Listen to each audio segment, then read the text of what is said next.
Hello friends, it's Damita here once again. This is our fourth installment. Last time we talked about one of the stanzas in the Tripitaka and explained the misunderstanding that most people have about its meaning. And hopefully we dispelled some of the misconceptions, but we touched on some controversial issues. We said that the Tripitaka is not 100% accurate.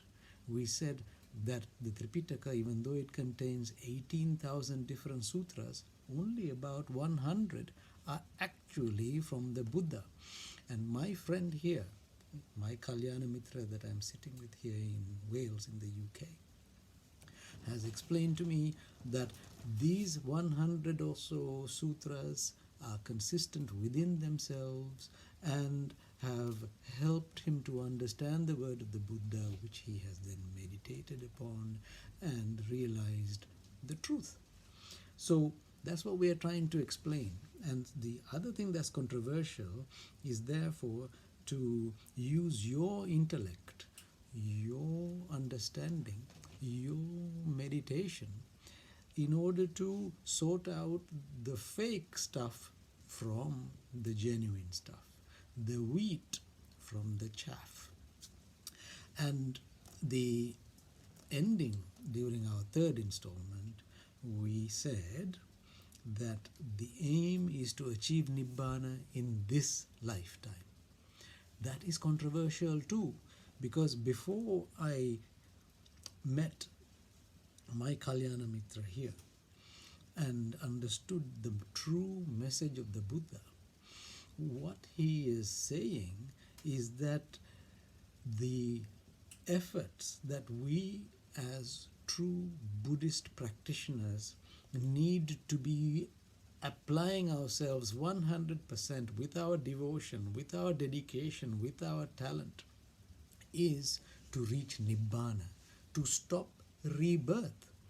It is not about achieving a heavenly existence or coming back as a rich, more successful, more beautiful person, but it is to achieve Nibbana. And the path to Nibbana is by achieving a state of Nirodha Samapatti, by cutting those 6 sources of Vijnana consciousness.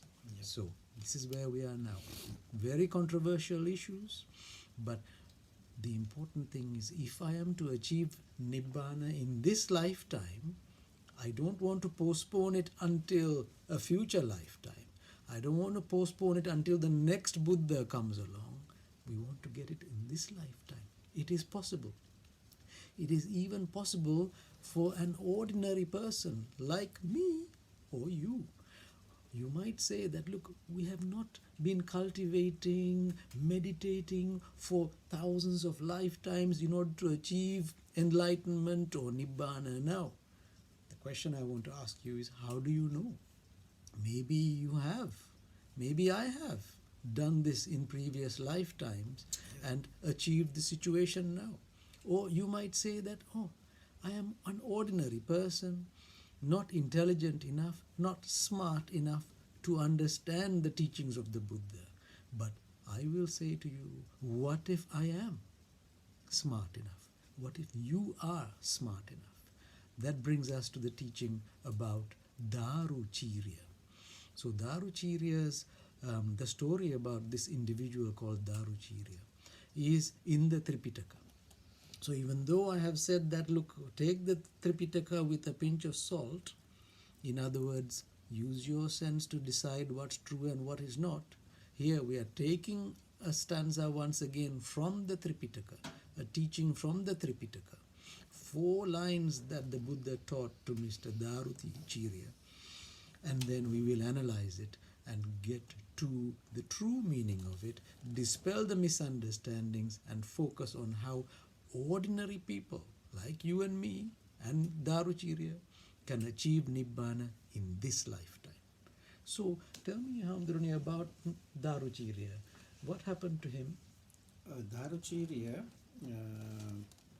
one day he came to meet Lord Buddha early morning.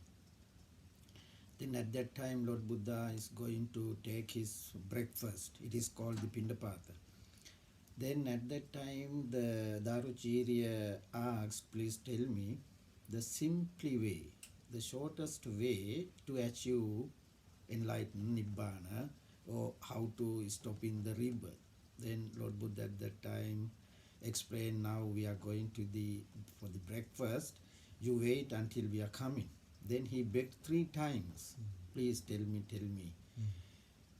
At that time, Lord Buddha explained only 4 stanza, was 4 lines. One stanza, 4 lines. Ditte ditta mattam bhavisati. Ditte ditta mattam bhavisati. Sute sutta mattam bhavisati. Sute sutta mattam bhavisati. Mute mutta mattam bhavisati. Mute mutam mattam bhavisati. Vinyate vinyata mattam bhavisati. Vinyate vinyata mattam bhavisati. So 4 lines that end with the word bhavisati. So let us talk about the currently accepted, widely accepted meaning of these 4 lines. And we will try to dispel some of the mistranslations or misinterpretations, because once again we need to see it within the context of what the Buddha was trying to impart, the way to Nibbana, not the way to go to heaven or avoid hell. So let's see what is the commonly accepted understanding. Yeah, commonly in these days, most of the priests and the books mention about ditte ditta mattam bhavisati. If you can see, no problem, you don't think about deeply. Okay. So what you see, don't think about it deeply. Deep. Okay. Just think about it superficially. Yeah. Okay. And no problem to you are listening, you don't think about deeply the hearing things. Okay. So you can hear things, but don't think about it deep.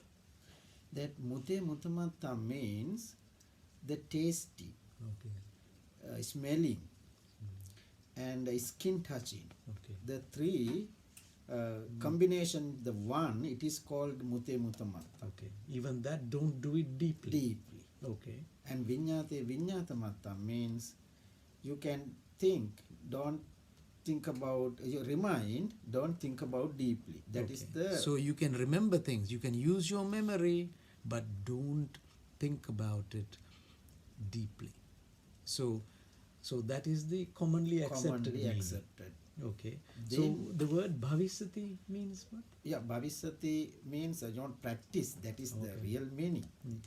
But the common idea is all of the Buddhists using this. Then people seeing, listening, tasting, and thinking, but don't think deeply. Okay. Now, this is a really important point.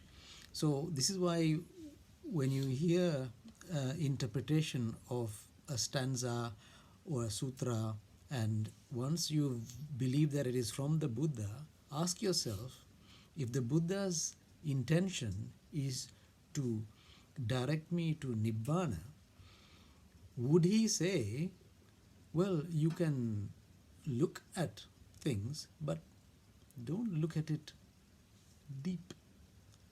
deeply or with great application? Would he say, listen to things, but don't listen to things deeply or with application? Taste or smell or feel things, but feel them superficially or taste them superficially. Don't look at them deeply. Same thing with the mind, because that is not consistent with what he said earlier and what he talked about when he was talking about vijnana, the 6 vijnanas, and that we need to get rid of them in order to achieve Nirodha Samapatti and achieve Nibbana. So what did he really mean when he talked about those, when he described those 4 stanzas, those 4 lines of the stanza. So the first one, what did he mean? Ditte ditta mattham bhavisati. Then first of all, I want to explain Buddha, the Ananda Thero. One day asked Lord Buddha, the 50% of the Buddhism consists of the Kalyana Mitra. But Lord Buddha explained Ananda Thero, no, 100%. If we want to achieve Nibbana, the 100% depend on Kalyana Mitra. Oh, I see. So Buddha's great disciple Ananda had said that is it enough to depend on the guidance from a Kalyana Mitra for 50% of my efforts towards Nibbana? And the Buddha clarified that by saying, no, actually 100% depends on the guidance from a Kalyana Mitra. Kalyana Mitra, by definition, is a friend like the friend I have here, who is guiding me by explaining to me what the path to Nibbana is. So the Buddha and Ananda's conversation. Yeah, the Kalyana Mitra means the one who achieved enlightenment and he is practicing enlightenment. Kalyana Mitra, commonly we can say Kalyana Mitra in nowadays, your family or your working place, we can find Kalyana Mitra, best friend, mango friend. Yeah. But no, the Kalyana Mitra means someone who has realized Nibbana and who will guide us. And he is also practicing. And he is practicing, not somebody who is talking theory. Okay. Then the Kalyana Mitra has some attitudes and he talented. Lord Buddha say the 4 talented he should be. Atta Dhamma Nirutti Patibhana. It means the Lord Buddha's teaching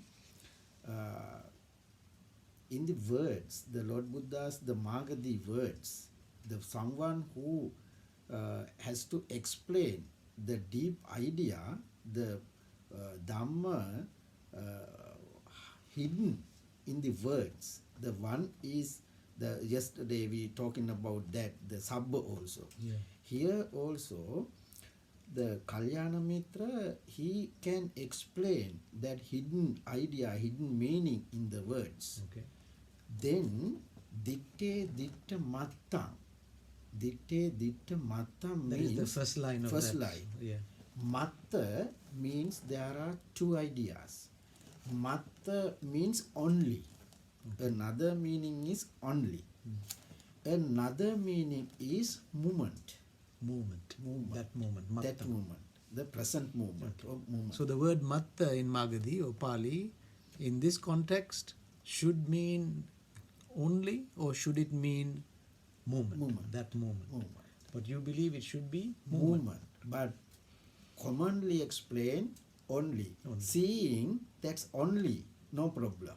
Okay. Seeing is only no problem. But not going deep. Going deep. But ditte ditta mattang bhavisati means the real meaning should be what you see for that moment.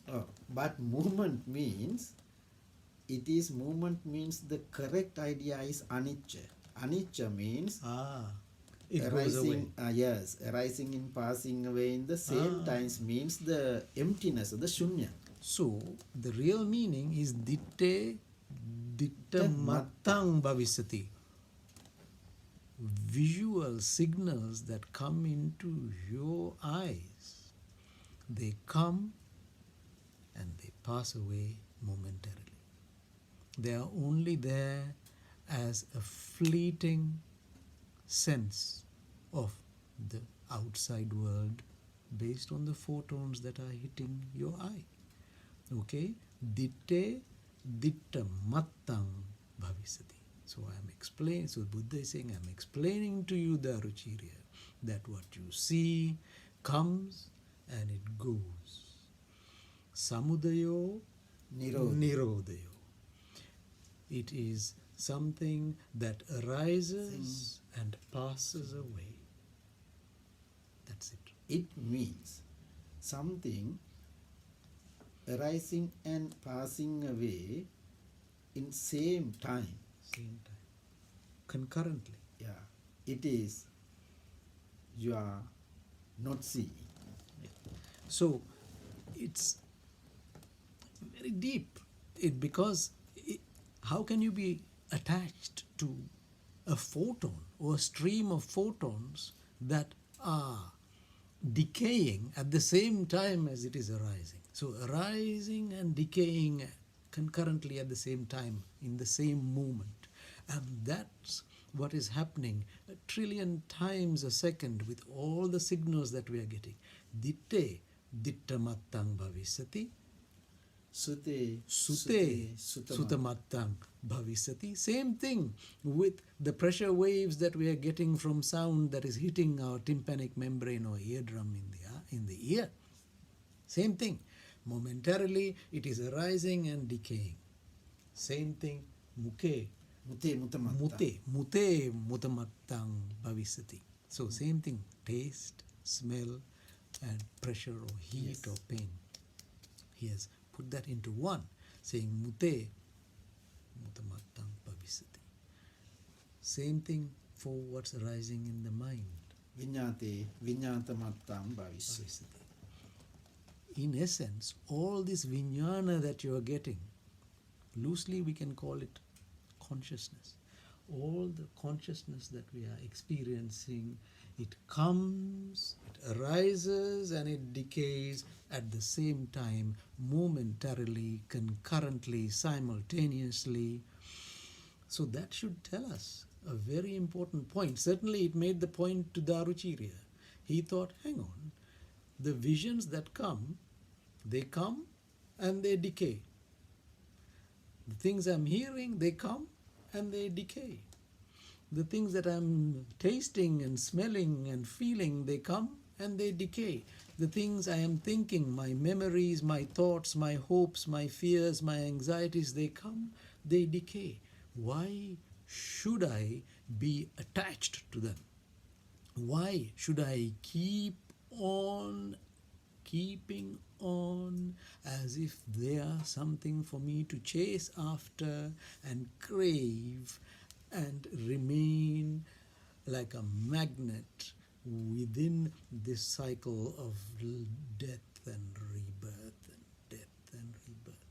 That's the message behind those 4 lines of the stanza. So what are the 4 lines, Hamdurane, again? Ditte dittamattang bhavisati. Ditte dittamattang bhavisati. Sute sutamattang Sutamattang bhavisati. Mute Mute mutamattang bhavisati. Vinyate Vinyate. vinyatamattang bhavisati. Vinyatamattang Then, bhavisati. here in these 4 lines, Daruchirya, before hearing these lines, he didn't know anything about Buddhism. He didn't do anything about. But when he is hearing these lines, he can imagine how ditte dittamattang bhavisati, he realized, he analyzing, when I am open my eyes, we can see some pictures. When we are seeing pictures, vijnana is creating. Then when we are listening something, vijnana is creating. The other things also. Yeah. Then Lord Buddha explained that things only, but he realized. But now all the people now hearing in this moment in the our audience today, they also try to think without any knowledge of Buddhism. You try to realize, open my eyes. When you open my eyes, Chakku Vijnana is creating. When you are listening something, Sota Vijnana is creating. Smelling, the other force also. the creating.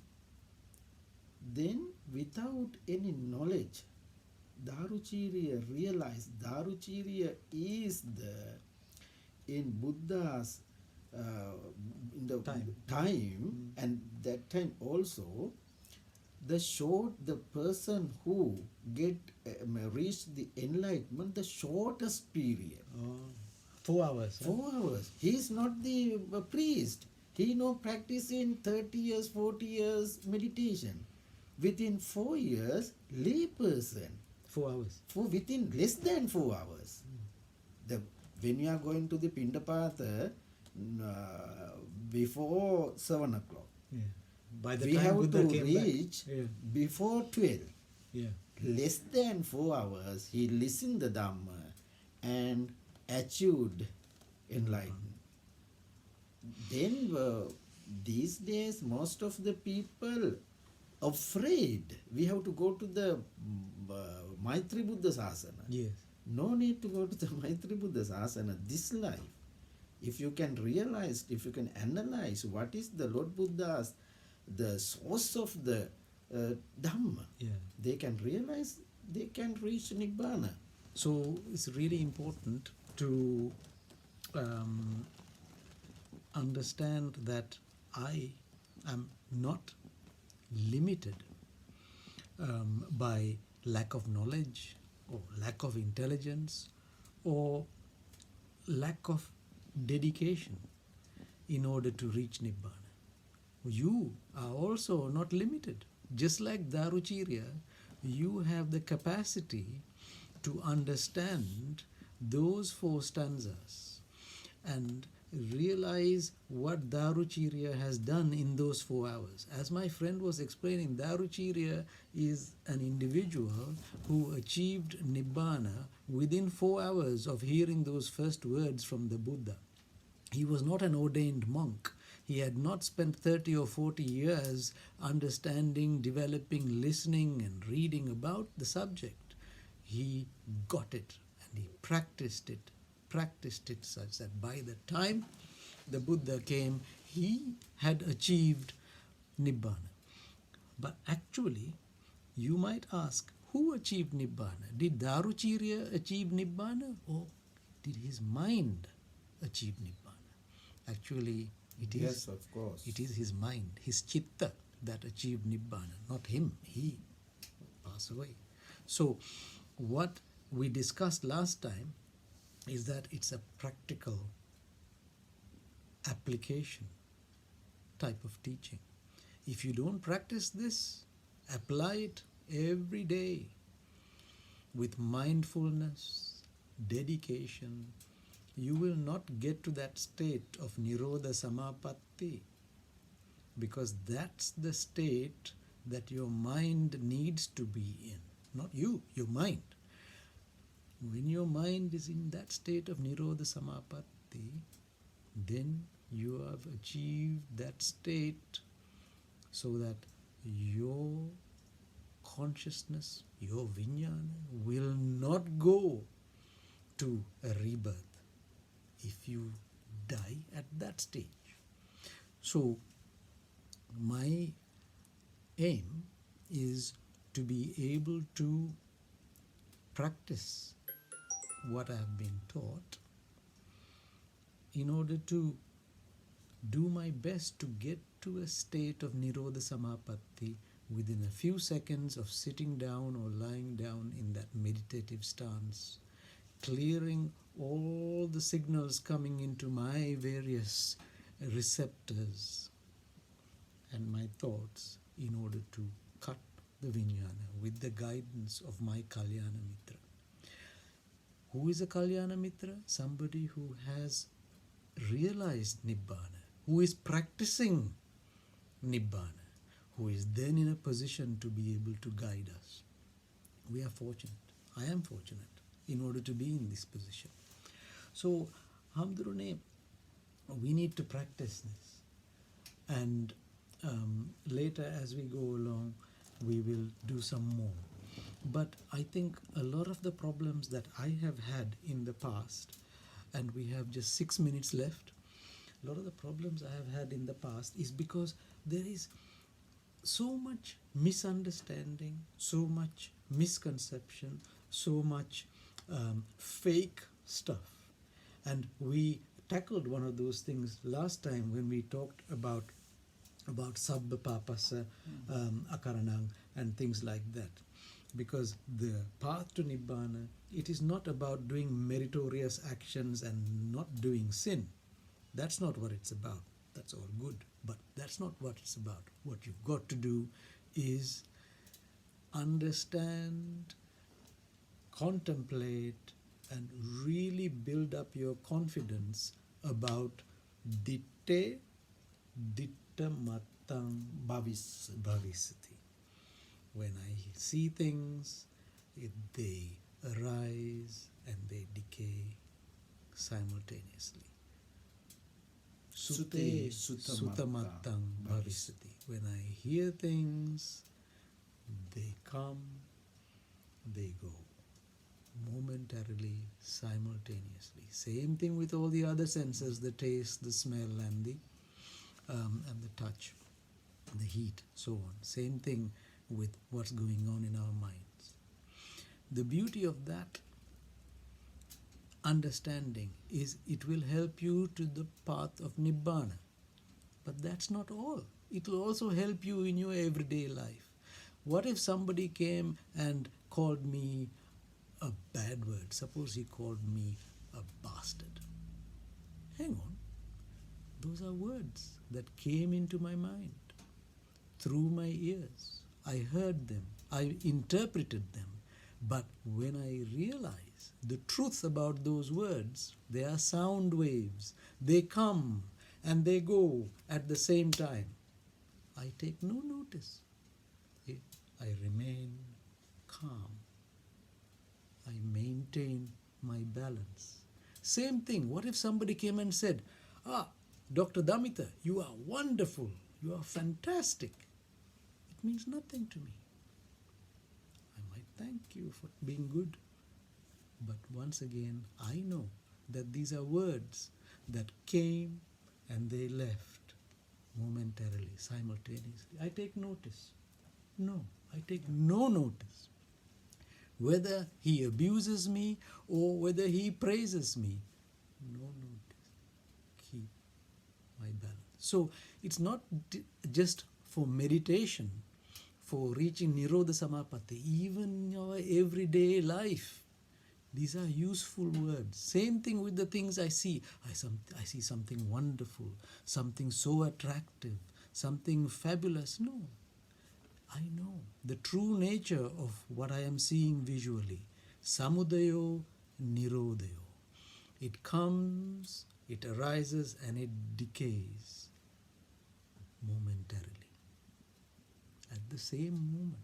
So why should I be attached to it, no matter how attractive it might be? Same thing, suppose I see something that is absolutely rubbish, that is really ugly.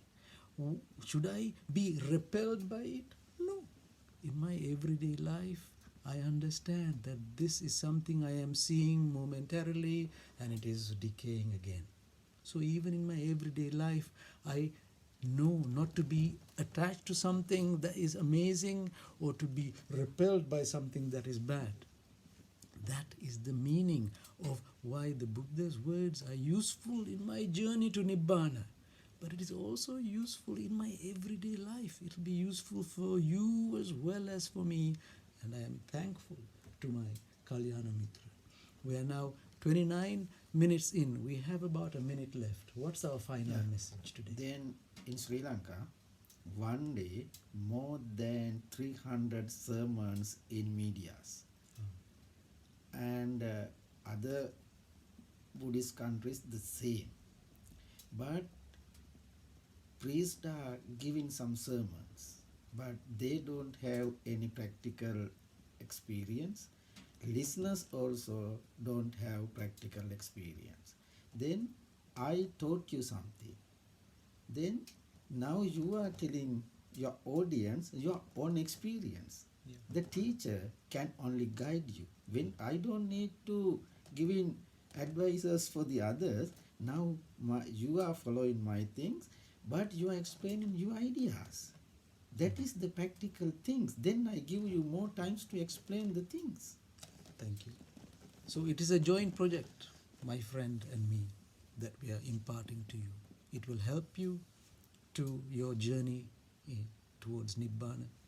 It will help you to understand and filter the truth from the fake stuff. But most importantly, it will also help you to be a better person, a happier, more generous, more kind person. Not because you want to achieve some great big goal in a future life. No, because you want to achieve your goal here, right now, in this life. So I thank you, dear friends. Please give us your comments. Please send us some questions so we can help each other even more. Thank you very much. Goodbye.